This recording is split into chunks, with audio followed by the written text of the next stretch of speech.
Hello বন্ধুরা, কেমন আছো সকলে? Welcome everybody to my channel nature at the very core of science. আমি উপেন্দ্র কিশোর রায়চৌধুরীর লেখা ছেলেদের মহাভারত থেকে পাঠ করছি। গত অংশে আমরা দেখলাম সভা পর্ব শেষ হয়েছে। পাণ্ডবদের এবার 13 বৎসরের জন্য বনবাসে যেতে হবে, যেহেতু পাশা খেলায় তারা সম্পূর্ণভাবে হেরে গেছেন। শুরু হলো বনপর্ব। পাণ্ডবরা সকলের নিকট বিদায় লইয়া অস্ত্র হাতে ক্রমাগত উত্তর দিকে চলিতে লাগিলেন। ইন্দ্রসেন প্রভৃতি 14 জন চাকরও সপরিবারে গাড়ি চড়িয়া তাহাদের সঙ্গে চলিল। তখন অনেক ধার্মিক ব্রাহ্মণ কৌরবদিগের উপর নিতান্ত বিরক্ত হইয়া বলিলেন, এই দুষ্টগণের রাজ্যে বাস করিতে নাই, আমরাও পাণ্ডবদিগের সঙ্গে যাইব। এই সকল ব্রাহ্মণকে সঙ্গে আসিতে দেখিয়া যুধিষ্ঠিরের আনন্দও হইল, কষ্টও হইল। নিজেদের এইরূপ অবস্থা, কি খাইবেন তাহা ঠিক নাই, তাহার উপর রোজ এতগুলি ব্রাহ্মণের আহার যোগানো তো সহজ কথা নহে। তাই যুধিষ্ঠির তাহাদিগকে বিনয় করিয়া বলিলেন, আপনারা আমাদিগকে এত স্নেহ করিয়া আমাদের সঙ্গে আসিয়াছেন, কিন্তু বনের ভিতরে আপনাদিগকে কি দিয়া খাওয়াইব তাহা ভাবিয়া আমি অস্থির হইতেছি। আমাদের সঙ্গে আসিলে আপনাদের ক্লেশ হইবে, আপনারা ঘরে ফিরিয়া যান। ব্রাহ্মণেরা বলিলেন, মহারাজ, আমরা আপনাকে ছাড়িয়া থাকিতে পারিব না। আমাদের আহারের জন্য আপনার কোনো চিন্তা নাই, আমরা ভিক্ষা করিয়া খাইব। এইরূপ অবস্থা দেখিয়া যুধিষ্ঠির ধৌম্যকে বলিলেন, ইহাদিগকে খাইতে দিবার শক্তি আমার নাই, অথচ ইহাদিগকে ছাড়িতেও পারিতেছি না, এখন উপায় কি বলুন। ধৌম্য বলিলেন, মহারাজ, সূর্যের পূজা করুন, ইহার উপায় হইবে। এ কথায় যুধিষ্ঠির সূর্যের পূজা আরম্ভ করিলে সূর্যদেব সেখানে উপস্থিত হইয়া বলিলেন, মহারাজ, আমি তোমার পূজায় তুষ্ট হইয়া এই থালিখানা আনিয়াছি। আমার আশীর্বাদে এই থালির গুণে 12 বৎসর তোমার অন্নের চিন্তা থাকিবে না। প্রতিদিন দ্রৌপদী যতক্ষণ না আহার করিবেন ততক্ষণ এই থালির নিকট ফল ফুলুরি মাংস মিঠাই যত চাও ততই পাইবে। 13 বৎসর পরে তোমার রাজ্য ফিরিয়া পাইবে। এই বলিয়া তিনি আকাশে মিলিয়া গেলেন। সে আশ্চর্য থালি পাইয়া যুধিষ্ঠিরের আর কোনো চিন্তা রহিল না। 12 বৎসর পর্যন্ত যতক্ষণ দ্রৌপদীর খাওয়া না হইত ততক্ষণ উহা নানারূপ খাবার জিনিসে পরিপূর্ণ থাকিত। যত লোকই আসুক না কেন উহা শেষ করিতে পারিত না, কিন্তু দ্রৌপদীর খাওয়া শেষ হওয়া মাত্রই সব ফুরাইয়া যাইত। পাণ্ডবেরা প্রথম যে বনে বাস করেন তাহার নাম কাম্যক বন। সেইখানে একদিন বিদুর আসিয়া তাহাদের নিকট উপস্থিত হইলেন। দূর হইতে বিদুরকে দেখিয়া যুধিষ্ঠিরের ভয় হইয়াছিল, বুঝিবা আবার পাশা খেলিবার ডাক আসে। কিন্তু বিদুর সেজন্য আসেন নাই। পাণ্ডবদিগের সহিত বন্ধুতা করার কথা বলাতে ধৃতরাষ্ট্র রাগিয়া তাহাকে বলিয়াছেন, তুমি এখান হইতে চলিয়া যাও, খালি পাণ্ডবদের হইয়া কথা বলো, তোমার মন বড় কুটিল। তাই বিদুর পাণ্ডবদিগকে খুঁজিতে খুঁজিতে কাম্যক বনে আসিয়া উপস্থিত হইয়াছেন। এদিকে বিদুর চলিয়া আসাতে ধৃতরাষ্ট্র বড়ই কাতর হইয়া পড়িলেন। বিদুরকে তিনি ভালোবাসিতেন, আর বিদুরের মতো একজন বুদ্ধিমান লোক পাণ্ডবদের দলে গেলে তাহাদের বল খুবই বাড়িয়া যাইবে, ইহা ভাবিয়া তাহার যথেষ্ট ভাবনাও হইয়াছিল। সুতরাং তিনি সঞ্জয়কে ডাকিয়া বলিলেন, সঞ্জয়, শীঘ্র বিদুরকে ফিরাইয়া আনো, নহিলে আমি বাঁচিব না। কাজেই বিদুরকে আবার ফিরিয়া আসিতে হইল। তাহা দেখিয়া দুর্যোধন বলিলেন, ওই দেখো, আপদ আবার আসিয়াছে। বন্ধু সকল, শীঘ্র একটা কিছু করো, নহিলে এ কখন বাবাকে দিয়া পাণ্ডবদিগকে ফিরাইয়া আনে তাহার ঠিক কি। কিন্তু কর্ণের কথা পছন্দ হইল না। তাহার ইচ্ছা পাণ্ডবদিগকে এখনই গিয়া মারিয়া আসেন, কারণ এখন তাহাদের দুঃখের অবস্থা, সহায় নাই আর মনে কষ্ট, কাজেই তেজ কম, এই বেলা তাহাদিগকে মারিবার খুব সুবিধা। এই কথায় সকলেই যার পর নাই উৎসাহের সহিত রথ সাজাইয়া পাণ্ডবদিগকে মারিতে চলিয়াছিল। ইহার মধ্যে ব্যাসদেব সেখানে আসিয়া তাহাদিগকে থামাইয়া দিলেন। এদিকে কাম্যক বনে পাণ্ডবদের কিরূপে দিন যাইতেছে। বনটি বড়ই ভয়ানক। রাক্ষসের ভয়ে মুনি ঋষিরা সেখান হইতে পলাইয়া গিয়েছেন। পাণ্ডবেরা সেখানে গিয়াই দেখিলেন ভয়ানক একটি রাক্ষস হাঁ করিয়া তাহাদের পথ আগলাইয়া গর্জন করিতেছে। দ্রৌপদী তো তাহাকে দেখিয়াই চক্ষু বুজিয়া প্রায় অজ্ঞান। যুধিষ্ঠির রাক্ষসকে জিজ্ঞাসা করিলেন, তুমি কে? তোমার কি কাজ করিতে হইবে বলো। রাক্ষস বলিলেন, রে মুহি কিরিমরিম রে, মোর নাম কিরিমরিম আছে। বজ্ঞরে ভাই, তোহারা কে বটেক? তোদেরকে মুহি মজাসে খাবো। যুধিষ্ঠির বললেন, কিরমির, আমরা পাণ্ডুর পুত্র, আমাদের নাম যুধিষ্ঠির, ভীম, অর্জুন, নকুল আর সহদেব। ভীমের নাম শুনিয়াই রাক্ষস বলিল, ভীম, কোন ভিমরে ওহারই কি তো মুহি আগে গেমে খাবো, বেটা মোর ভাইটাকে মারিলেখ। ভীমের তাহাতে ভয় পাওয়ার কোনো কথাই নাই। তিনি ইহার পূর্বেই একটি গাছ লইয়া প্রস্তুত আছেন। তারপর যুদ্ধটাও খুব জমাট রকমই হইল, তাহার কথা আর বাড়াইয়া বলিবার দরকার নেই। এ রাক্ষসটা খুব জোয়ান, হাত দিয়া দাঁত দিয়া নখ দিয়া পাথর ছুড়িয়া সে অনেকক্ষণ যুদ্ধ করিল। শেষে ভীম তাহার হাত পা মোচড়াইয়া ধরিয়া তাহাকে বনবন শব্দে ঘুরাইতে আরম্ভ করিলে সে চেঁচাইতে চেঁচাইতে অজ্ঞান হইয়া গেল। তাহার পর তাহার গলায় ভীমের হাতের 2 টিপ পড়িতেই কার্য শেষ। পাণ্ডবদের বনবাসের সংবাদে সকলে নিতান্তই দুঃখিত হইলেন। কৃষ্ণ, ধৃষ্টদ্যুম্ন প্রভৃতি যদু বংশের আর পঞ্চাল দেশের আত্মীয়রা এবং আরও অনেকে তাহাদিগকে দেখিতে আসিয়া আক্ষেপ করিতে করিতে কৌরবদিগকে অনেক ধিক্কার দিলেন। উহারা সকলেই বলিলেন, এই দুষ্টদিগকে মারিয়া আমরা যুধিষ্ঠিরকে রাজা করিব।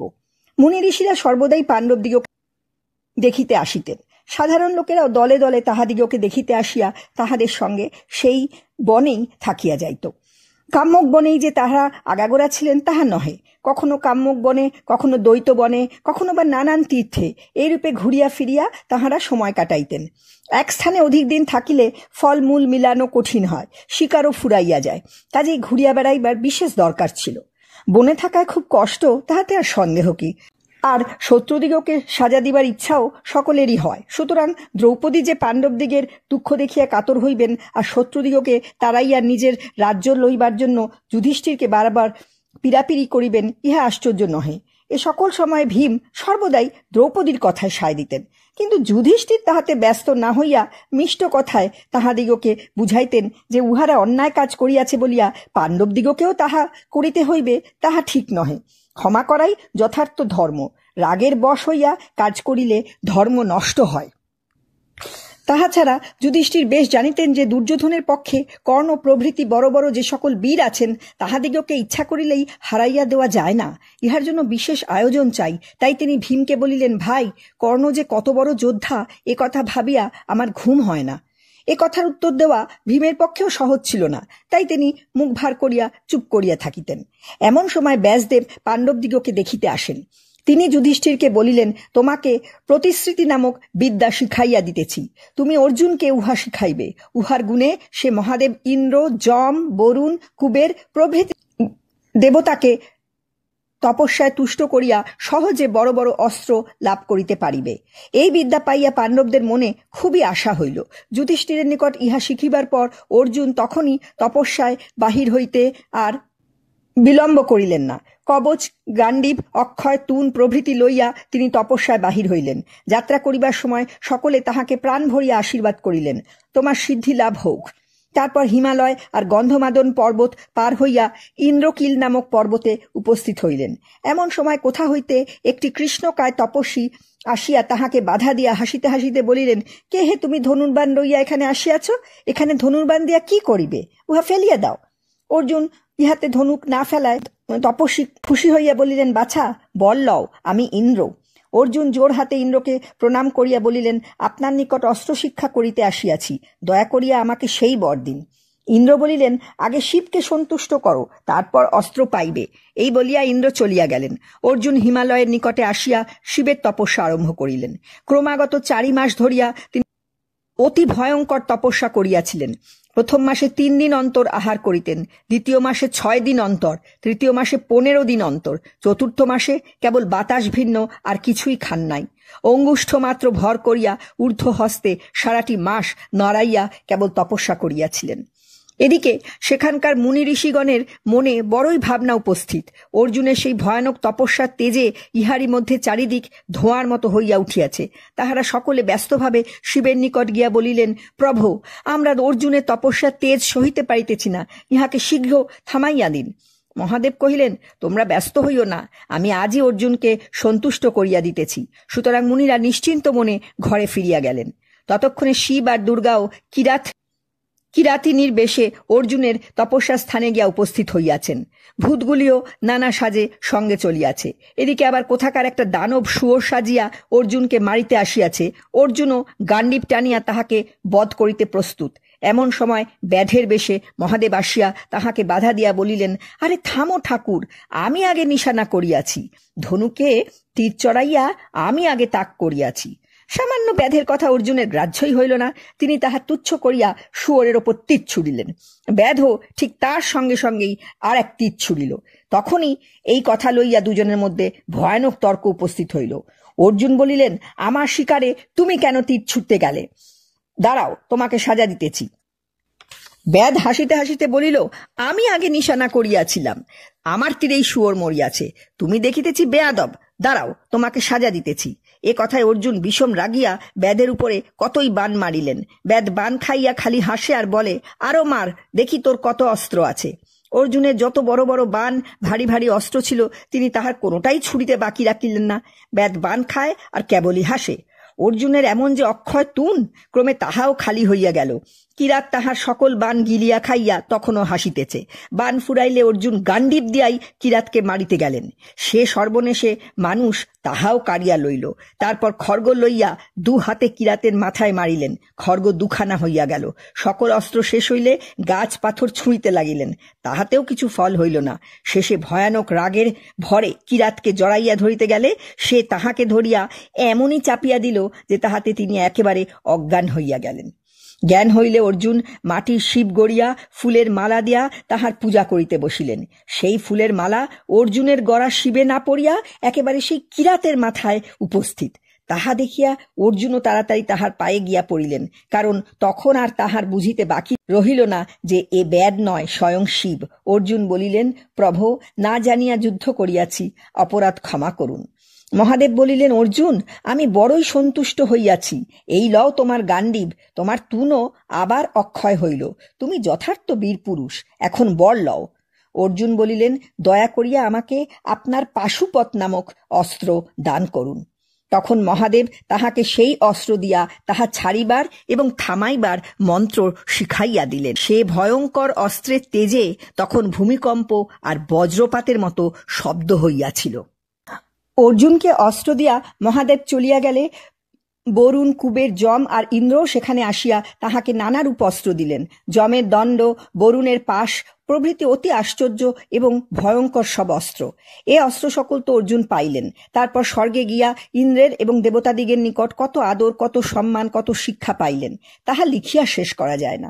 ইন্দ্রের নিকট যে সকল আশ্চর্য অস্ত্র পাইয়াছিলেন, তাহা দ্বারা অর্জুন নিবাত কবচ নামক দৈত্যদিগকে বধ করেন। তাহাতে দেবতাদের অনেক উপকার হয়। ইহা ছাড়া চিত্রসেন নামক গন্ধর্বের নিকট শিক্ষা করিয়া তিনি সঙ্গীত বিদ্যায় অসাধারণ পণ্ডিত হইয়াছিলেন। আর ইহাতে তাহার কত উপকার হইয়াছিল তাহা দেখিতে পাইবে। এইরূপে স্বর্গে তাহার 5 বৎসর পরম সুখে কাটিয়া যায়। এদিকে কাম্যক বনে পাণ্ডবেরা অর্জুনের কথা ভাবিতে ভাবিতে নিতান্ত দুঃখিতভাবে দিন কাটাইতেছেন। তিনি কোথায় কিভাবে আছেন, কত দিনে ফিরিবেন, কিছুই তাহাদের জানা নাই। সুতরাং দুঃখ হইবারই কথা। মাঝে মাঝে কোনো ধার্মিক মুনি ঋষি আসিলে তাহার সহিত কথাবার্তায় কয়েকদিন তাহাদের মন একটু ভালো থাকে। একবার বৃহদর্শ মুনি আসিয়া তাহাদের নিকট কিছুদিন রহিলেন। ইনি আশ্চর্য রকম পাশা খেলিতে জানিতেন। এই সুযোগে যুধিষ্ঠির তাহার নিকট খুব ভালো করিয়া সেই খেলা শিখিয়া লইলেন। ইহার কিছুদিন পর লোমশ মুনি স্বর্গ হইতে অর্জুনের সংবাদ লইয়া কাম্যক বনে আসেন। তাহার নিকট সকল কথা শুনিয়া অর্জুনের সম্বন্ধে পাণ্ডবদের ভয় দূর হইল। লোমশ বলিলেন যে অর্জুন পাণ্ডবদিগের নানারূপ তীর্থ দেখিয়া বেড়াইতে বলিয়াছেন। সুতরাং তাহারা লোমশ মুনির সঙ্গে তীর্থ ভ্রমণে বাহির হইলেন। ভারতবর্ষের প্রায় কোনো তীর্থই তাহারা দেখিতে বাকি রাখিলেন না। প্রভাস নামক তীর্থে কৃষ্ণ, বলরাম প্রভৃতির সহিত তাহাদের দেখা হইল। সেই সময় যদুবংশের সকলে পাণ্ডবদিগের দুঃখে নিতান্ত দুঃখিত হইয়া প্রতিজ্ঞা করিলেন যে যত শীঘ্র পারেন তাহারা কৌরবদিগকে মারিয়া পাণ্ডবদিগকে রাজা করিবেন। তাহারা তখনই যুদ্ধ আরম্ভ করিতে প্রস্তুত ছিলেন। কৃষ্ণ অনেক বলিয়া তাদেরকে থামাইয়া দেখিলেন, কারণ পাণ্ডবেরা নিজেদের কথা মতো বনবাস শেষ না করিয়া কিছুতেই রাজ্য লইতে সম্মত হইতেন না। এইরূপে তীর্থ দেখিতে দেখিতে ক্রমে তাহারা কৈলাস পর্বতের নিকটে আসিয়া উপস্থিত হইলেন। এ সকল স্থান অতি ভয়ানক। একে তো পর্বতের উপর দিয়া চলাই খুব কঠিন, তাহাতে আবার যক্ষ রাক্ষসেরা ক্রমাগত সেখানে পাহারা দেয়। সুতরাং ভয়ের কথাই বটে। এ সময় ভীম সকলকে সাহস দিয়া বলিলেন, ভয় কি, চলিতে না পারিলে আমি পৃষ্ঠে করিয়া লইব। পাণ্ডবেরা গন্ধমাদন পর্বতে উঠিবা মাত্র ভয়ানক ঝড় উপস্থিত হইল। ঘোরতর গর্জনে হাওয়া চলিতেছে, পাথর ছুটিয়া আসিতেছে, চারিদিক অন্ধকার, প্রাণ থাকে কি? ভীম অনেক কষ্টে দ্রৌপদীকে লইয়া একটা গাছ ধরিয়া রহিলেন। অন্যেরাও কেহ গাছ ধরিয়া, কেহ উই ঢিপি আঁকড়াইয়া, কেহ বা গুহার ভিতর ঢুকিয়া প্রাণ বাঁচাইলেন। এত শ্রম আর কষ্টের পর দ্রৌপদীর আর চলিবার শক্তি রহিল না। তাহার দুঃখে অন্য সকলেরও দুঃখের একশেষ হইল। তখন ভীম মনে মনে ঘটোৎকচকে ডাকিলেন। ডাকিবা মাত্র ঘটোৎকচ অনেক রাক্ষস সহ আসিয়া বলিল, বাবা, কেন ডাকিতেছ? কি করিতে হইবে? ভীম বলিলেন, বাছা, দ্রৌপদী চলিতে পারিতেছেন না, তাহাকে বহিয়া লইয়া চলো। ঘটোৎকচ তখনই দ্রৌপদীকে আর তাহার সঙ্গের রাক্ষসেরা অন্য সকল কাঁধে লইয়া চলিল। ইহাদের সাহায্য না পাইলে পাণ্ডবদিগের খুবই কষ্ট হইত, তাহাতে আর সন্দেহ নাই। উহারা তাহাদিগকে অনেক কঠিন স্থান পান করিয়া বদ্রী নামক তীর্থে পৌঁছাইয়া দিল। এই স্থানের নিকট হইতেই অর্জুন স্বর্গে গিয়াছিলেন, আর এখানেই তাহার ফিরিয়া আসিবার কথা। সুতরাং পাণ্ডবেরা এইখানেই তাহার জন্য অপেক্ষা করিতে লাগিলেন। ইহার মধ্যে একদিন কোথা হইতে এক এক আশ্চর্য পদ্মফুল আসিয়া দ্রৌপদীর নিকট পড়িল। সে ফুলের এমনই চমৎকার গন্ধ যে তাহার নাকে ঢুকিবা মাত্র প্রাণ ঠান্ডা হইয়া যায়। দ্রৌপদী ফুলটি পাইয়া ভীমকে বলিলেন, কি চমৎকার ফুল! আমাকে এইরূপ আরো অনেকগুলো ফুল আনিয়া দিতে হইবে, আমি কাম্যক বনে লইয়া যাইব। একথায় ভীম আহ্লাদের সহিত তখনই ফুল আনিতে চলিলেন। ফুলটি ঈশান কোণ হইতে হাওয়ায় উড়িয়া আসিয়াছিল। সুতরাং ভীম বুঝিতে পারিলেন যে ওই দিকে গেলে আরো ফুল পাওয়া যাইবে। সেদিকে অনেক দূর গিয়া তিনি একটা প্রকাণ্ড সরোবর দেখতে পেলেন। সেখানে স্নান করে তিনি আবার ফুলের খোঁজে চলিয়াছেন। এমন সময় দেখিলেন যে মস্ত একটা বানর তার পথের উপর শইয়া আছে। বানরটাকে তাড়াইবার জন্য ভীম সিংহনাদ করিতে লাগিলেন, কিন্তু বানর তাহা বড় একটা গ্রাহ্য করিল না। সে খালি একটু মিটিমিটি চাহিয়া বলিল, আহা, অমন চেঁচাইও না, একটু ঘুমাইতে দাও, আমার অসুখ করিয়াছে। ভীম বলিলেন, আমি পাণ্ডুর পুত্র, লোকে আমাকে পবনের পুত্র বলে, আমার নাম ভীম, তুমি কে? বানর একটু হাসিয়া বলিল, আমি বানর।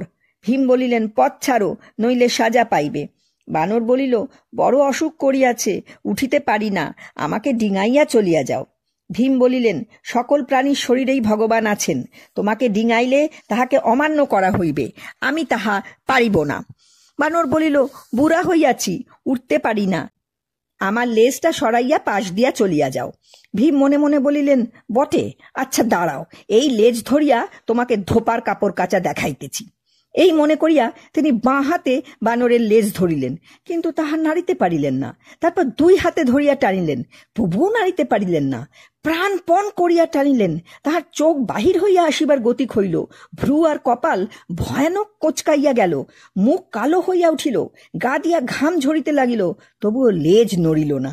তখন তিনি অত্যন্ত লজ্জিত হইয়া জোর হাতে বলিলেন, মহাশয়, আমার অপরাধ হইয়াছে, আমাকে ক্ষমা করুন। আপনি কে? বানর বলিল, আমি পবনের পুত্র, আমার নাম হনুমান। তখন ভীম তাড়াতাড়ি হনুমানের পায়ের ধুলা লইতে পারিলে বাঁচেন। হনুমান বড় ভাই, ভীম ছোট ভাই, কাজেই দুজনে দুজনকে দেখিয়া যার পর নাই আনন্দিত হইলেন। ভীম বলিলেন, দাদা, শুনিয়াছি সমুদ্র পার হইবার সময় আপনার বড় ভয়ঙ্কর চেহারা হইয়াছিল, সেই চেহারাটি আমি একবার দেখিতে চাই। হনুমান বলিলেন, ভাই, ও চেহারা দেখিয়া কাজ নাই, তুমি ভয় পাইবে। কিন্তু ভীম ছাড়িবেন কেন?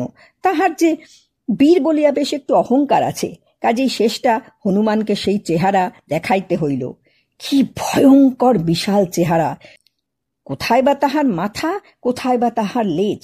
সে শরীর বন ছাড়াইয়া, পর্বত ছাড়াইয়া আকাশ পর্যন্ত ঢাকিয়া ফেলিল। জ্বলন্ত সোনার মতো তাহার তেজে ভীমের চক্ষু আপনা হইতেই বুঝিয়া আসিল। তাহা দেখিয়া হনুমান বলিলেন, আর কাজ নাই, তাহা হইলে ভয় পাইবে। ভীম বলিলেন, সত্যি দাদা, আমি আর তাকাইতে পারিতেছি না, এখন ওটাকে গুটাইয়া লউন। তখন হনুমান তাহার শরীর ছোট করিয়া ভীমের সহিত কোলাকুলি করিলেন। তারপর বলিলেন, ভাই, ঘরে যাও, দরকার হইলে আমাকে ডাকিও, আমি উপস্থিত হইব। যুদ্ধের সময় তুমি সিংহনাদ করিলে আমি তাহা বাড়াইয়া দিব, আর অর্জুনের রথের চূড়ায় বসিয়া এমন চিৎকার করিব যে তাহাতেই শত্রু আধমরা হইয়া যাইবে। হনুমান ভীমকে এই কথা বলিয়া আর তাহাকে পদ্মফুলের সন্ধান বলিয়া সেইখান হইতে চলিয়া গেলেন।